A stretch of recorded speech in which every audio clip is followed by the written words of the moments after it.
بات چلی ہے، وقت چونکہ کافی ہو چکا ہے، باتیں کرتے کرتے کافی باتیں ہو جاتی ہیں۔ آخری بات کر رہا ہوں، حضور کے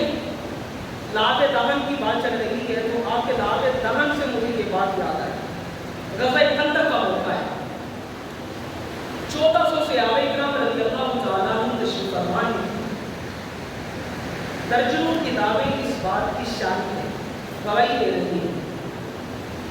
رسول کریم علیہ السلام کے چہرے کے آثار کچھ بتا رہے ہیں کہ آپ سب کو بھوک کی حالت میں۔ حضرت جابر رضی اللہ تعالیٰ عنہ کی بارگاہ میں حاضر ہوئے، عرض کی یا رسول اللہ کی صلی اللہ تعالیٰ علیہ وسلم، آج میں آپ کی دعوت میرے قریب لانے ہوئے، آپ کی دعوت بھائی بولو تو صحیح، آپ کی دعوت آج میرے قریب کاٹے پہ ہے، حضور آپ میرے گھر پہ تشریف لائیے گا۔ محبوب کریم علیہ السلام نے آپ کی دعوت کو قبول کر لیا۔ صحابی بڑی خوش ہوئے، جا کر اپنی بیوی کو بتانے لگے کہ حضور ہمارے گھر پہ آ رہے ہیں۔ اب تھوڑا سا آتا ہے، اس کی روٹیاں پر نشو ہو گئی، آپ نے بکری کا بچہ لیا، اسے ذبح کیا، اس کا گوشت پر نشو ہو گیا۔ تو محبوب کریم علیہ السلام نے غزوہ خندق کے موقع پہ 1400 صحابہ کرام رضی اللہ تعالیٰ عنہ کا مجمع موجود ہے، سب مجمع میں اعلان کیا، فرمایا خندق والوں چلو جابر کے گھر، چلو جابر کے گھر کھانے کے لیے چلے۔ جب حضرت جابر رضی اللہ تعالیٰ عنہ کو پتا چلا کہ حضور کے ساتھ 1400 صحابہ کرام تشریف لے کر آ رہے ہیں، میرا گمان تھا کہ رسول کریم علیہ السلام کے ساتھ بھی 2-4 صحابہ تشریف لائیں گے، کھانا بھی کام ہے، آٹا بھی کام ہے، کھانا بھی کام ہے، لیکن وہ یہ تو نہیں جانتے تھے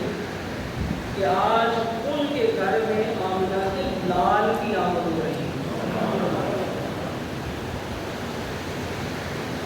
اس سخیوں کے سقا بادشاہ کی آمد ہو رہی ہے، وہ نبیوں کا امام آ رہا ہے کہ جو بھی آتا ہے چوریاں بھر بھر کے کی جاتا ہے اور خالی نہیں جاتا۔ تو اسے آگے کا عقیدہ دیکھیے گا، آپ فرماتے ہیں اللہ اعلم ورسولہ نحن اعلم اقبلناہ بما عندنا، اسے آگے فرماتی ہیں کہ جتنا ہمارے پاس انتظام تھا ہم نے تو اتنی خبر دی تھی، اب اللہ جانے اور اللہ کا رسول جانے، اب خدا جانے اور خدا کا رسول جانے۔ فرمایا خندق والوں چلا جابر کے گھر، کھانا کھانے کے لیے چلے۔ 1400 صحابہ کرام رضی اللہ تعالیٰ عنہ کا مجمع، کتاریں بن گئی، صدارت حضور کی ہوئی، نبی کریم علیہ السلام صحابہ کے ساتھ جابر کے گھر جا رہے ہیں، جابر پریشان ہیں لیکن کہہ رہے ہیں